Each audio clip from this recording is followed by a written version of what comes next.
Hello everyone, welcome back to Vidyalaya. आज की इस वीडियो में बात करेंगे द स्ट्रेट लाइन पर। ठीक है, ये एक और इम्पोर्टेंट टॉपिक है हमारे सिलेबस के अकॉर्डिंग। तो चलिए बात करते हैं कि स्ट्रेट लाइन क्या है। सबसे पहले अगर मैं बात करूँ अकॉर्डिंग टू 3D, तो जब दो प्लेन इंटरसेक्ट करते हैं तो जो इन दोनों के बीच का जो कॉमन सेक्शन होता है, यानी जब दो प्लेन इंटरसेक्ट करेंगे तो इनके बीच कोई पोर्शन कॉमन होगा, है ना। तो ये जो कॉमन पोर्शन होता है, ये कॉमन पोर्शन ही एक्चुअल में क्या है, स्ट्रेट लाइन है। ठीक। अब ये अगर मैं बात करूं कैसे कॉमन पोर्शन स्ट्रेट लाइन है उसकी बात करें, तो एक छोटा सा एग्जांपल से समझाता हूं। अगर आपके दो लाइंस इंटरसेक्ट करती हैं तो इनके बीच का जो कॉमन पोर्शन होता है वो आपका एक पॉइंट होता है। क्यों? क्योंकि आपका पॉइंट से ही लाइंस बनी होती हैं। यानी एक्चुअल में जनरेटर आपको गेन होता है जब सेम चीजें क्या करती हैं, इंटरसेक्ट करती हैं। करेक्ट। तो स्ट्रेट लाइन कब मिलेगी? जब दो प्लेन क्या करेंगे, इंटरसेक्ट करेंगे। तो इसी तरह से इसकी जो जनरल फॉर्म है, यानी कि स्ट्रेट लाइन की जनरल फॉर्म क्या बन जाती है, a1x plus b1y plus c1z plus d1 is equal to 0 equal to a2x plus b2y plus c2z प्लस d2। यानी अगर आपको दो प्लेन्स की इक्वेशन दी है एक साथ, तो इसका मतलब है कि वो जनरल फॉर्म है किसकी, स्ट्रेट लाइन की। करेक्ट है ना। तो ये आपको समझ आ गया होगा। अब जनरल फॉर्म से ज्यादा काम हमारा है सिमेट्रिकल फॉर्म में। जो मैक्सिमम क्वेश्चन आएंगे वो आपका सिमेट्रिकल फॉर्म के आएंगे, और आपको बताया जाएगी कि जनरल फॉर्म को किस तरह से आप सिमेट्रिकल फॉर्म में कन्वर्ट कर सकते हैं। ठीक। तो symmetrical form of a line की मैं बात करूंगा, और इसके अंदर आपको रिक्वायरमेंट क्या है।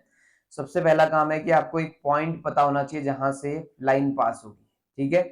और दूसरा, उस पर्टिकुलर लाइन के डीआरस या तो आपको पता हो या डीसीज पता हो। दो कंडीशंस है। Correct.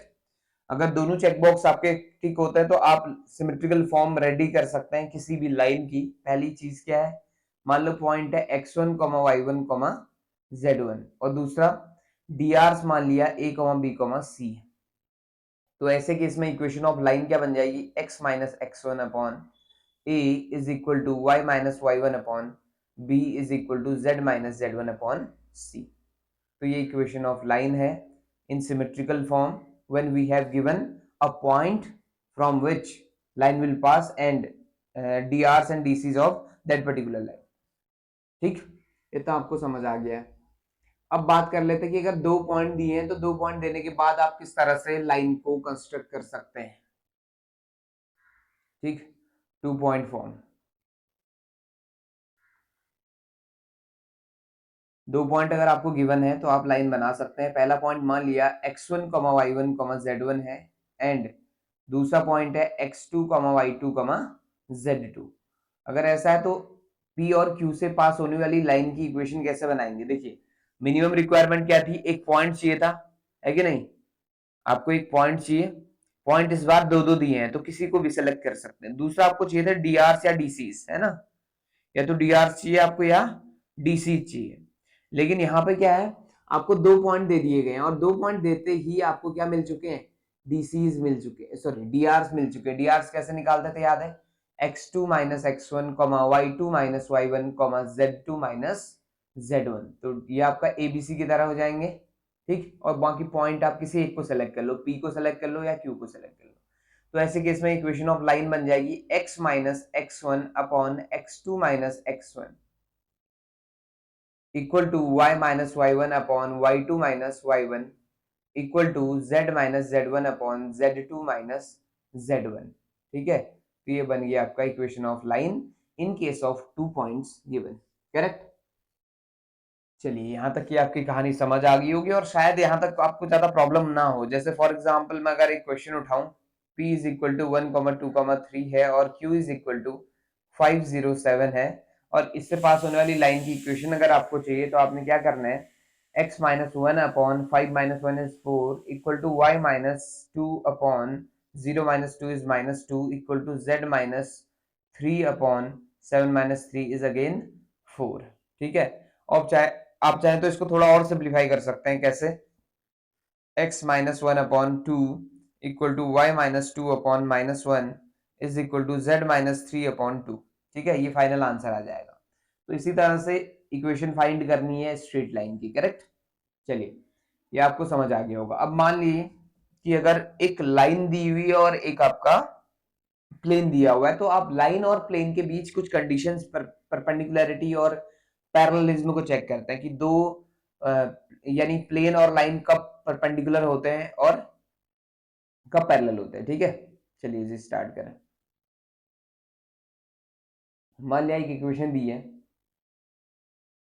x minus alpha upon a is equal to y minus beta upon b is equal to z minus gamma upon c।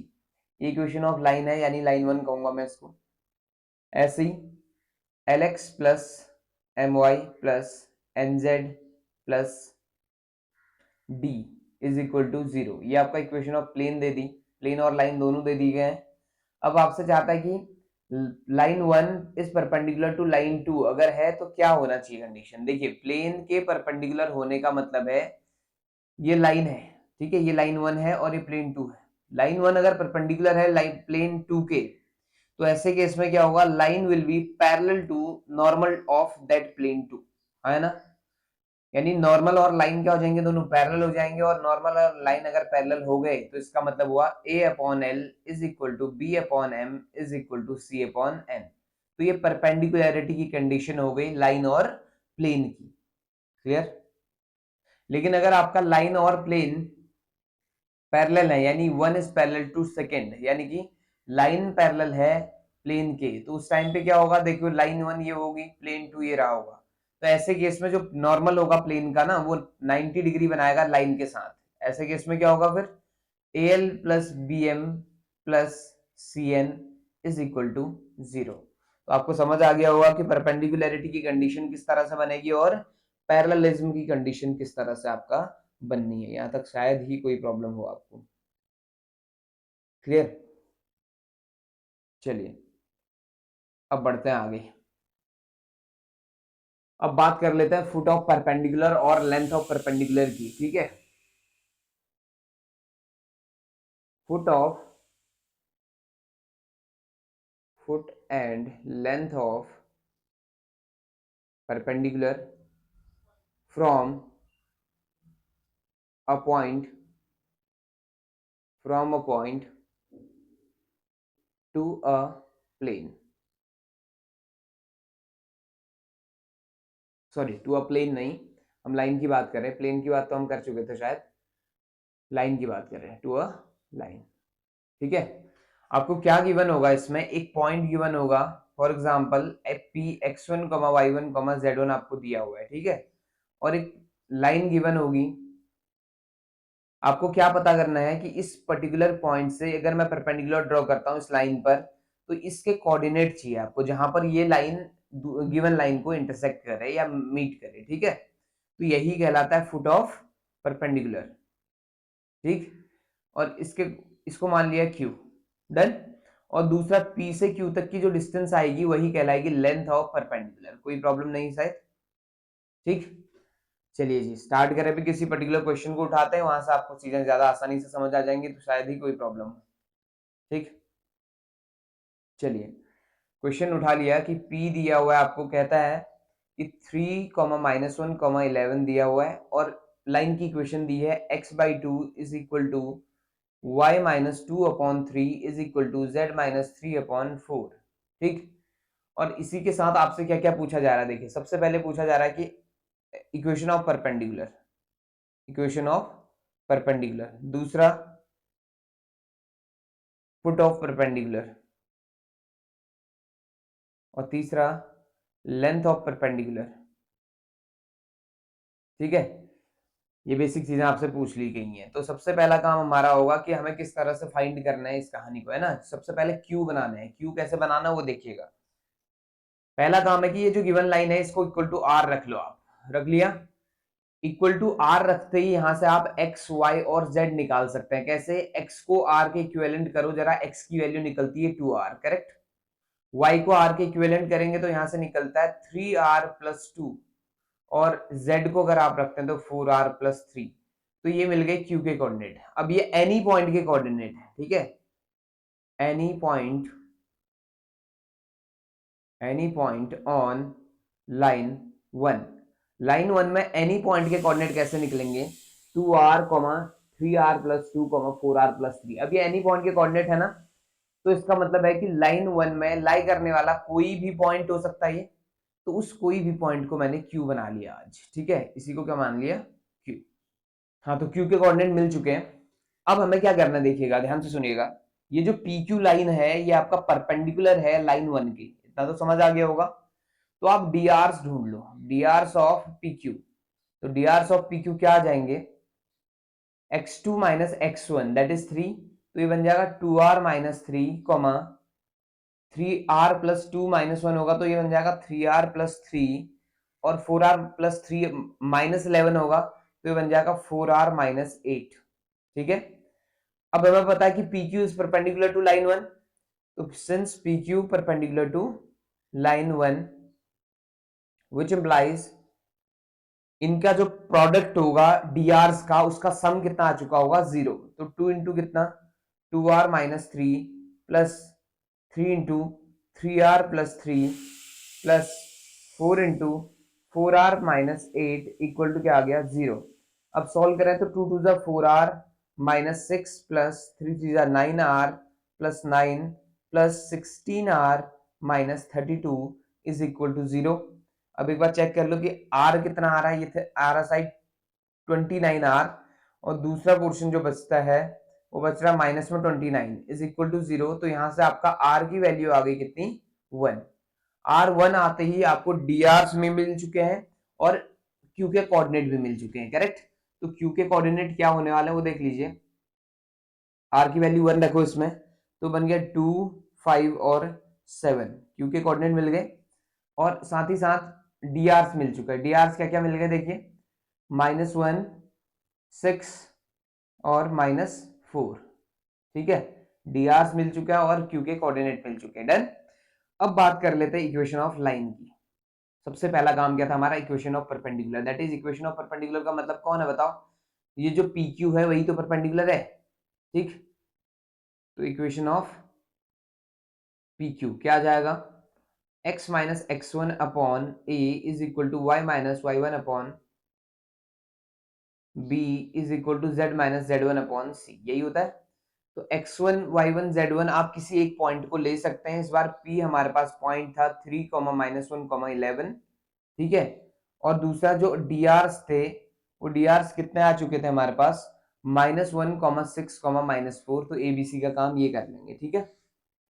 तो चलिए आइए, x माइनस x1 यानी -3 और अपॉन में क्या बन गया, -1 equal to y minus plus हो जाएगा 1 upon 6 equal to z plus z minus 11 upon -4। तो ये इक्वेशन बन गई किसकी, पी क्यू की, कंफर्म यहाँ तक।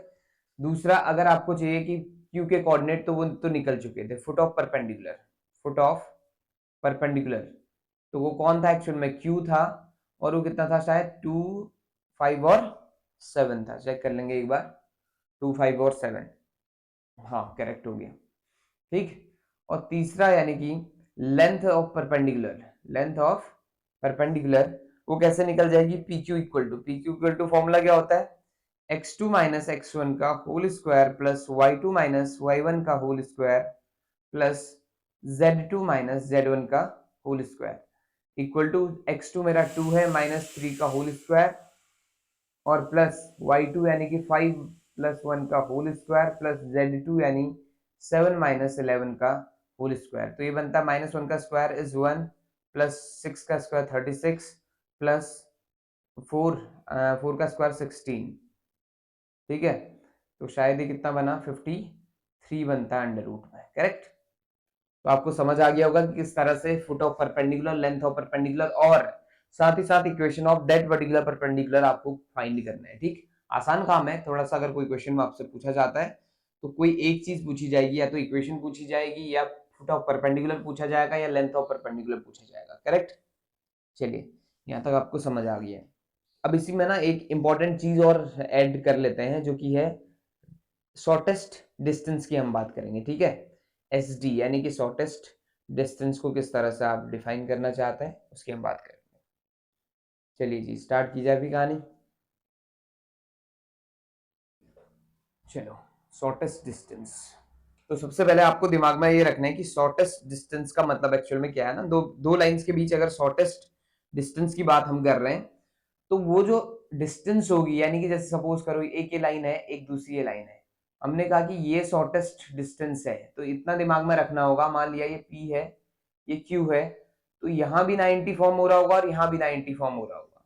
ये तो कंफर्म है, शॉर्टेस्ट डिस्टेंस का मतलब वही है कि दोनों साइड परपेंडिकुलर ड्रॉ हो रहा है सेम लाइन के द्वारा। ठीक है, चलिए तो बात कर लेते हैं एस डी की, यानी कि शॉर्टेस्ट डिस्टेंस की। एक क्वेश्चन उठाते हैं, समझ आ जाएगा वहीं से। तो आपको दो लाइंस दी होंगी, ये लाइन 1 है, जैसे ये लाइन 2 है, इन दोनों की इक्वेशन आपको गिवन होगी। ठीक है, जैसे दिया हुआ है x minus 3/3 is equal to y minus 8/-1 is equal to z minus 3/1 is equal to r मान लिया, ये इक्वेशन 1 हो गई। ठीक है, दूसरा x plus 3/-3 is equal to y plus 7/2 is equal to z minus 6/4, ये इक्वेशन इसे मान लेंगे k। ठीक है, अलग अलग मान लिया। अब ये r और k क्यों मान रहे हैं ये समझाता हूं अभी। देखो आपने क्या करना है, इस p के कोऑर्डिनेट और इस q के कोऑर्डिनेट निकालने हैं, और वो तरीका क्या होगा, वो एनी पॉइंट के कोऑर्डिनेट निकालने का तरीका ही इन दोनों के कोऑर्डिनेट निकालने का तरीका बनेगा। ठीक है, और एनी पॉइंट के कोऑर्डिनेट कैसे निकालने थे, जब x को इक्वेट करेंगे r वाली टर्म के, y को इक्वेट करेंगे r वाली टर्म के। ठीक है, तो चलिए any point on any point on line one में एनी पॉइंट जो है वो कौन है देख लेते हैं। ठीक है, वो कैसे निकलेगा, P मान लिया उसी को, और वो निकल जाएगा जब मैं इस पूरे टर्म को, ये x वाला पूरा टर्म जब इक्वेट करूंगा r के, तो यहां से क्या निकल जाएगा, 3r+3 बन जाएगा, है ना। दूसरा y वाले में आ जाओ, -r+8, और z वाले में आते हैं तो r+3, ये बन गए। और सेम केस लाइन 2 की हम बात कर लेते हैं। लाइन 2 में एनी पॉइंट के कोऑर्डिनेट को q मान लिया, और वो क्या बनेगा, -3k प्लस, सॉरी प्लस नहीं, -3 और 2k -7 और 4k +6। ठीक है, यहां तक आपको समझ आ गया है। अब बात कर लेते हैं कि जो PQ है, अगर ये जो P और Q एनी पॉइंट के कोऑर्डिनेट हैं और इन्हीं को मैंने ये P और Q फाइंड कर लिया है, तो इसका मतलब हुआ इस PQ लाइन के drs मैं फाइंड कर सकता हूं। तो drs ऑफ PQ, तो drs ऑफ PQ अगर फाइंड करें तो क्या क्या निकलेगा, x2 माइनस x1 वाला कॉन्सेप्ट लगा दो, तो ये बना -3k -3r, और ये माइनस में कितना 6, और दूसरा 2k प्लस r और -15, और तीसरा 4k 4k -r +3। तो ये drs निकल गए किसके, PQ के drs निकल चुके हैं। ठीक है, और अगर PQ के drs निकल चुके हैं तो आप दिमाग लगाएंगे कि PQ के drs का मतलब है कि ये जो लाइन 1 और लाइन 2 है इसके परपेंडिकुलर है ये, और अगर इसके परपेंडिकुलर है तो लाइन 1 के drs और PQ के drs को अगर मैं प्रोडक्ट का सम करूंगा तो इक्वल टू 0 हो जाएगा, ऐसी सेम एज लाइन 2 के साथ। ठीक, तो अब मैं कहूंगा since PQ is perpendicular to line 1 perpendicular to line 2, इसका मतलब क्या आएगा, पहली इक्वेशन निकाल लेते हैं, 3 into -3k -3r -6 plus, sorry -1 into 2k plus r -15 plus 1 into 4k -r+3। तो जब आप इसको सॉल्व करते हैं इक्वल टू 0, तो इसको आप जब सॉल्व करेंगे तो जो फाइनल इक्वेशन है वो किस इस तरह से आएंगी, -7k -11r is equal to 0, ये बन जाएगी। ठीक है, -7k sorry -11r is equal to 0। ठीक, और दूसरी इक्वेशन जब हम बात करेंगे लाइन 2 की, तो उस केस में हमें ये पहली इक्वेशन गेन होगी, और दूसरी इक्वेशन जब आपका लाइन 2 के drs और pq के drs को प्रोडक्ट करके इक्वल टू 0 रखेंगे, तो ऐसे केस में जो दूसरी इक्वेशन आपकी आएगी वो आएगी 29k plus 7r is equal to 0, ये तो इक्वेशन 4 हो गई। अब हमारा काम है कि इक्वेशन 3 और 4 को सॉल्व करके k और r की वैल्यू ढूंढना। तो इस बार आप देख पा रहे होंगे दोनों में कांस्टेंट टर्म नहीं है, और कांस्टेंट टर्म नहीं है तो इसका मतलब है k और r की दोनों की जो वैल्यू आएगी वो कितनी आने वाली है, 0 आने वाली जी। के और आर की जो वैल्यू आएगी वो कितनी आ जाएगी 0। ठीक, तो के और आर की वैल्यू 0 आते ही आप यहाँ आ जाओ वापस, पी के कोऑर्डिनेट निकाल लो, आर 0 है तो 3,8,3 हो जाएगा, और दूसरा क्यू के कोऑर्डिनेट निकाल लेंगे, के की वैल्यू 0 रखते ही -3 -7 और 6 आ जाएगा।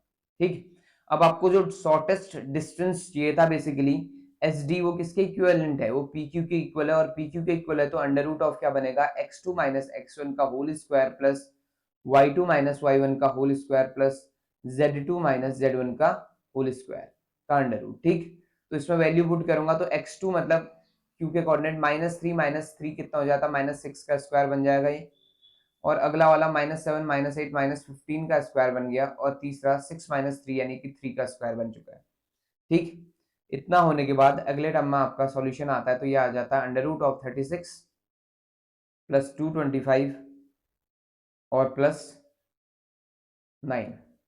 ठीक है, जब आप इसको ऐड करते तो ये आता है 270 है ना, और 270 में से 9 आई थिंक आपका कॉमन ले सकते हैं आप, और 9 जब बाहर आएगा तो 3 बन के आएगा और अंदर बन जाएगा अंडर रूट 30। ठीक है, तो ये आपका फाइनल आंसर आ जाएगा, शॉर्टेस्ट डिस्टेंस आप इस तरह से फाइंड कर सकते हैं। क्लियर है इतना? ठीक, चलिए, तो उम्मीद करते हैं आपको ये वीडियो पसंद आया होगा और स्ट्रेट लाइन में से मैक्सिमम क्वेश्चन यहाँ से बन जाएंगे आपके। क्लियर है? ठीक, चलिए, अगर वीडियो पसंद आए तो please do like share and subscribe. अब आपसे मिलेंगे नेक्स्ट वीडियो में। Thank you so much for watching.